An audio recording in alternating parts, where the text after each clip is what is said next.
So I'm Olivia, and I'm a Mechatronics apprentice at Amazon. My superpower is probably having the ability to come into work at 6 a.m. in the morning and be the loudest person there and saying morning to everybody.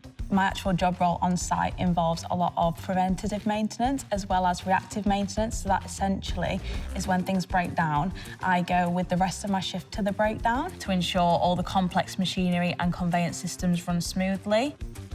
What I like most is that I can walk into a shift and not know exactly what's going to happen. I perceived engineering as a messy man's job, really, when in reality, it's the complete opposite of that. Anybody can do it. I don't have to lift a heavy roller. Like, that does not define my job role. My job role is how I can problem solve and think about a solution and then put that into place, rather than who's the strongest person and can lift that up and hold it for an hour.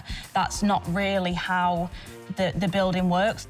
The thing that drives my passion to progress and to be the best engineer I can is to then be one of those people that young people can look at and think that's where I want to be when I grow up.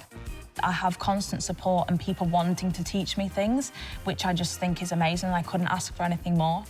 I would describe it as active, interesting, and unpredictable, but in a good way. You never know when the next change is around the corner. It makes it fun. It makes it very fun.